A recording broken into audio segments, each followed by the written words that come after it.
तो नमस्कार दोस्तों, आज की वीडियो में हम देखते हैं अटॉर्नी जनरल ऑफ इंडिया यानी कि इंडियन कॉन्स्टिट्यूशन में आर्टिकल जो है 76 में रखा गया है इसको, अटॉर्नी जनरल ऑफ इंडिया को। तो देखते हैं पूरी डिटेल में।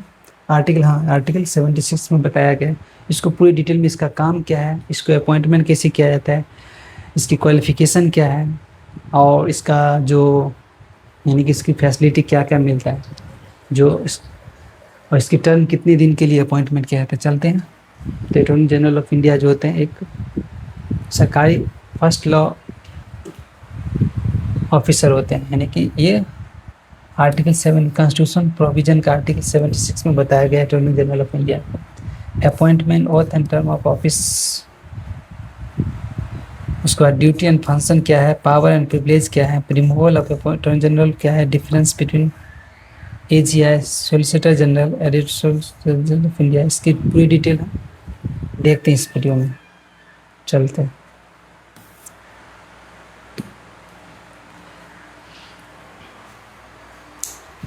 जो अटॉर्नी जनरल ऑफ इंडिया जो होता है वो हाईएस्ट लॉ ऑफिसर होते हैं ऑफ द कंट्री के, यानी कंट्री का सबसे हाईएस्ट लॉ ऑफिसर माना जाता है इसको। ये कॉन्स्टिट्यूशन के आर्टिकल 76 में बताया गया, यानी 76। Attorney general of India is the highest law officer of the country. ये कंट्री का हाईएस्ट लॉ ऑफिसर होते हैं, पता होना चाहिए। He is the chief legal adviser of the government of India, यानी गवर्नमेंट ऑफ इंडिया के चीफ लीगल एडवाइजर होते हैं, यानी कि कानून सलाहकार माना गया है, चीफ मुख्य, यानी कानून के मामला में कुछ भी जो गवर्नमेंट ऑफ इंडिया के देना होता है तो यही देता है। एंड रिप्रेजेंट करता है गवर्नमेंट इन लीगल मैटर, कुछ भी लीगल मैटर हो तो ये कोर्ट में जाते हैं और लीगल मैटर में गवर्नमेंट ऑफ इंडिया के बारे में बात करते हैं। अगर इसके अपॉइंटमेंट बात करें तो इसका अपॉइंटमेंट प्रेसिडेंट के द्वारा किया जाता है। इसका कोई फिक्स मेंबर नहीं है ऑफिस में। Hold office during the pleasure, pleasure of president के बारे में बात करते हैं, यानी कि जो hold office during pleasure of president can resign by writing to the president. अगर इसको रिजाइन करना है तो प्रेसिडेंट को राइटिंग देकर दे सकता है। Not a member of either house of parliament, यानी किसी भी हाउस के मेंबर नहीं होते हैं लेकिन वो हाउस में जाकर बैठ सकते हैं। यानी कि एलिजिबिलिटी की बात करते हैं, इसका एलिजिबिलिटी कैसा है। Must be citizen of India, यानी देश के नागरिक होना पहला है। Must be qualified to be appointment as a जज ऑफ सुप्रीम कोर्ट, यानी जज ऑफ सुप्रीम कोर्ट के जो अपॉइंटमेंट होता है उतना क्वालिफिकेशन इसके पास होना चाहिए। ऑथ और इन्फॉर्मेशन की बात करें, before entering upon his office, यानी ऑफिस जाने से पहले, before attorney general of India take oath और इन्फॉर्मेशन बिफोर द प्रेसिडेंट के सामने ऑथ लिया जाता है। Oath office and oath of currency.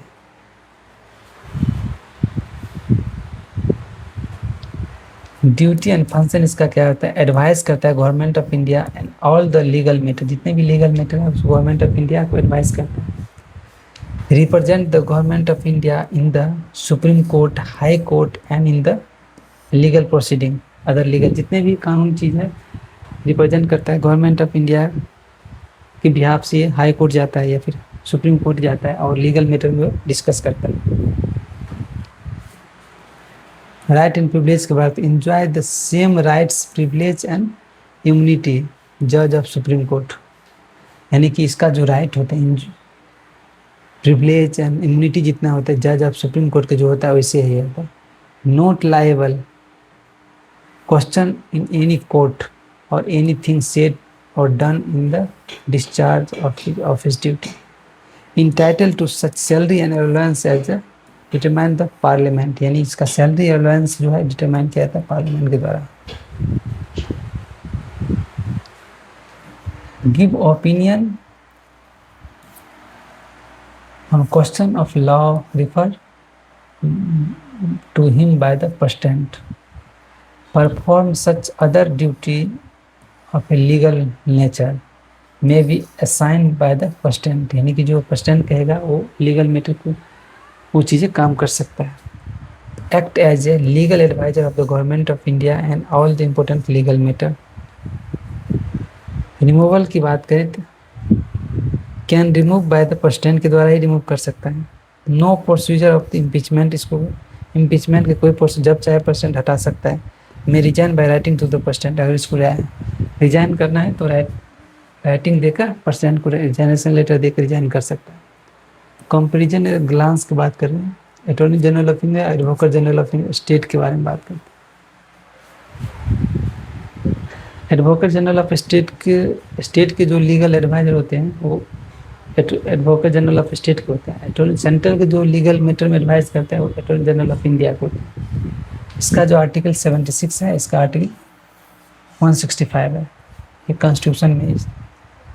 Appointment जो होता है प्रेसिडेंट के द्वारा किया जाता है, यहाँ पर गवर्नर के द्वारा, यानी कि स्टेट के जो लीगल मैटर है वो एडवोकेट जनरल ऑफ स्टेट जो होता है एजीआई, वो एजीएस वो देखता है, और आर्टिकल 165 में और उसका गवर्नर ऑफ स्टेट के अपॉइंटमेंट करते हैं। जिस स्कोप क्या है फॉर द होल, पूरे इंडिया में इसका काम होता है।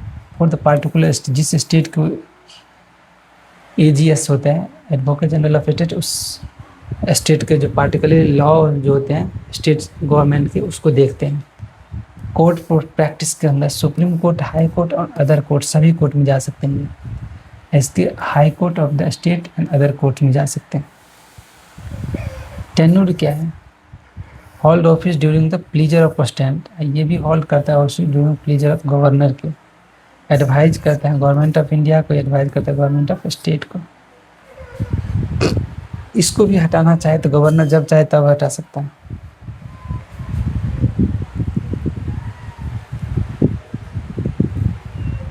Highest law officer of the country, यानी कि जो एजीआई होता है तो हाईएस्ट लॉ ऑफिसर होते हैं। Chief legal adviser of the government of India exist ensure that the government act with the framework law, play vital role in the maintenance rule law and practice interest of state. उसके बाद important article याद करना है। Article 76 जो होता है वो attorney general of India होता है। 74 जो होता है council of minister, 8 and advise the president. 75 the appointment of tenure of responsibility of minister. Article 88 जो होता है right privilege of immunity of AGI, attorney general of India. One liner समझिए। Attorney general of India is the chief legal advisor of government of India and represent the Supreme Court, High Court and other legal matters.